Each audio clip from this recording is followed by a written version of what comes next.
Good morning all of you.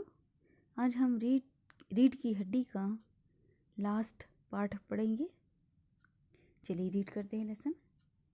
Gopal Prasad: ठीक, लेकिन हाँ बेटी, तुमने कुछ इनाम भी जीते हैं। उमा चुप। रामस्वरूप इशारे के लिए खांसते हैं, लेकिन उमा चुप है, उसी तरह गर्दन झुकाए। गोपाल प्रसाद अधीर हो उठते हैं और रामस्वरूप सक पकाते हैं। रामस्वरूप कहते हैं, जवाब दो उमा। जरा शर्माती है। इनाम तो इसने। गोपाल प्रसाद कहते हैं, जरा इसे भी तो मुंह खोलना चाहिए। रामस्वरूप कहते हैं, उमा देखो, आप क्या कह रहे हैं, जवाब दो ना। उमा हल्की लेकिन मजबूत आवाज़ में, क्या जवाब दूँ बाबूजी? जब कुर्सी मेज़ बिकती है तब दुकानदार कुर्सी मेज से कुछ नहीं पूछता, सिर्फ खरीदार को दिखला देता है। पसंद आ गई तो अच्छा है, वरना। रामस्वरूप चौंक कर खड़े हो जाते हैं। उमा उमा उमा कहती है, अब मुझे कह लेने दीजिए बाबूजी। ये जो महाशय मेरे खरीदार बनकर आए हैं, इनसे ज़रा पूछिए कि क्या लड़कियों के दिल नहीं होते? क्या उनकी चोट नहीं लगती? क्या बेबस भेड़ बकरियां हैं जिन्हें कसाई अच्छी तरह देखभाल कर? गोपाल प्रसाद ताव में आकर, बाबू रामस्वरूप, आपने मेरी इज्जत उतारने के लिए मुझे यहाँ बुलाया था। उमा कहती है तेज आवाज में, जी हाँ, और हमारी बेइज्जती नहीं होती जो आप इतनी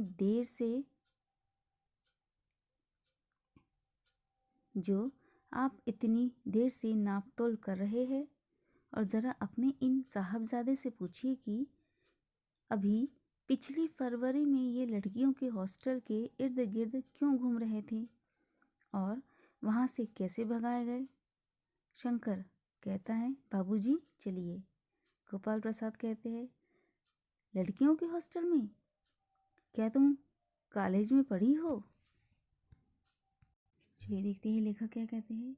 गोपाल प्रसाद उमा से पूछते हैं, तुमने इनाम तो जीते हैं? यह सवाल सुनकर उमा चुप हो जाती है। रामस्वरूप और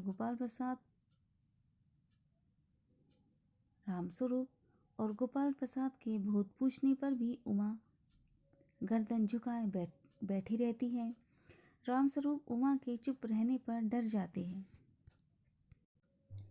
रामस्वरूप खुद इस प्रश्न का जवाब देना चाहते हैं, परंतु गोपाल प्रसाद उन्हें रोक देते हैं और कहते हैं, इसे भी तो कुछ बोलने दीजिए। रामस्वरूप उमा से कहते हैं, जवाब दो उमा। उमा ने हल्की मुस्कान दी और कहा, क्या जवाब दूँ बाबूजी? जब हम कुर्सी टेबल लेने जाते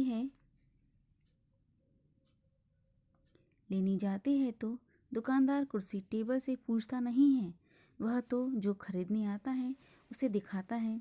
पसंद आ गई तो ठीक, वरना वह चले जाता है। उमा के इस जवाब से रामस्वरूप चौंक जाते हैं। उमा कहती है, अब तो मुझे कह लेने दीजिए बाबूजी।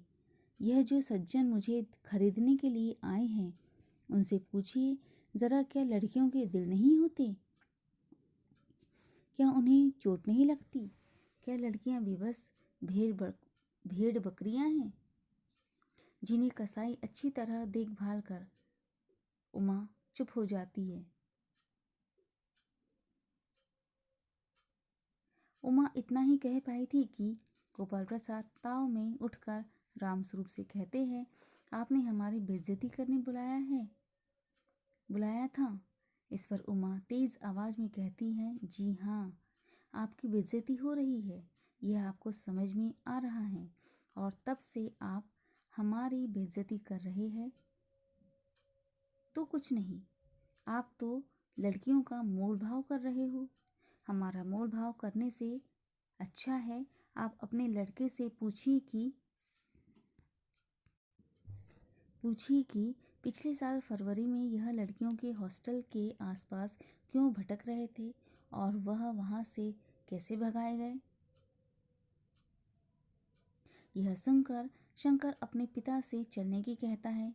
उमा की बात सुनकर गोपाल प्रसाद चौंक जाते हैं और कहते हैं, क्या तुम कॉलेज में पढ़ी हो? रामस्वरूप चुप होकर सब सुनते हैं। रामस्वरूप चुप। उमा कहती है, जी हाँ, कॉलेज में पढ़ी हूँ। मैंने बीए पास किया है। कोई पाप नहीं किया, कोई चोरी नहीं की और न आपके पुत्र की तरह तांग झांक कर कायरता दिखाई है। मुझे अपनी इज्जत अपने मान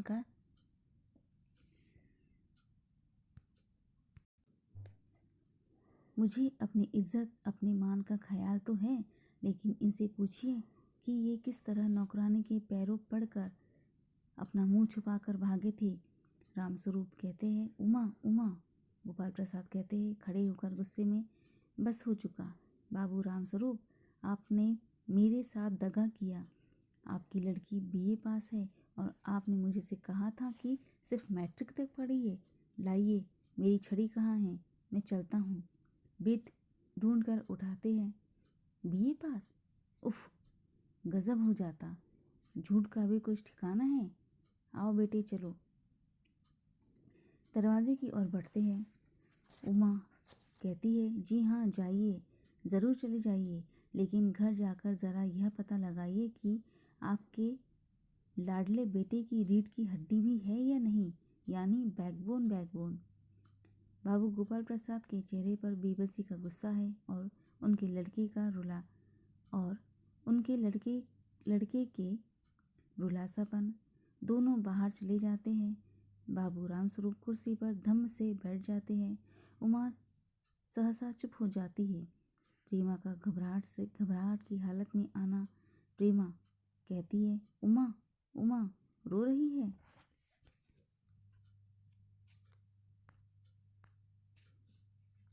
यह सुनकर रामस्वरूप खड़े हो जाते हैं।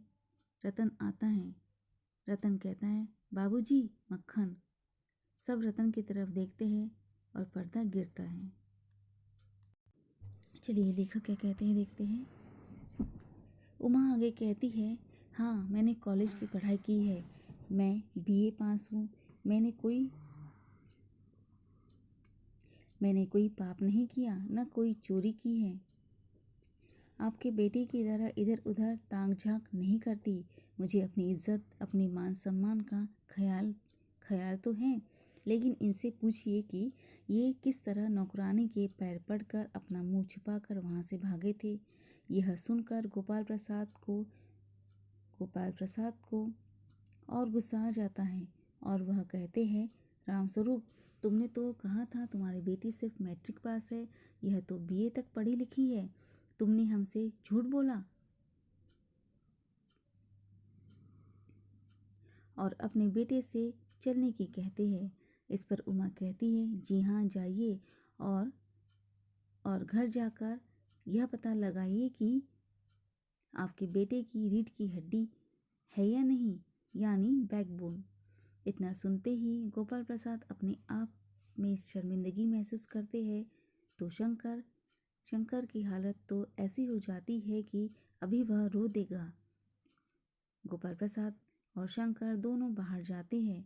रामस्वरूप यह देखकर कि अपनी लड़की का रिश्ता फिर टूट गया,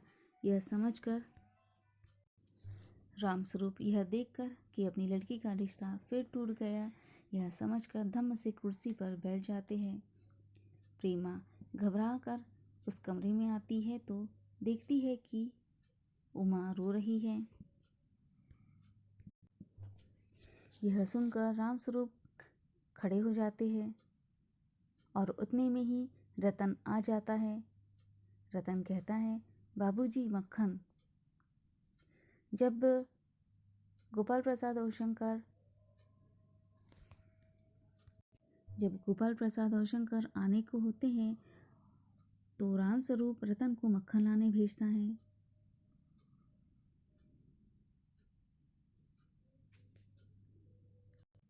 रतन मक्खन लेके आता है सब रतन की तरफ देखते हैं और पर्दा गिरता है।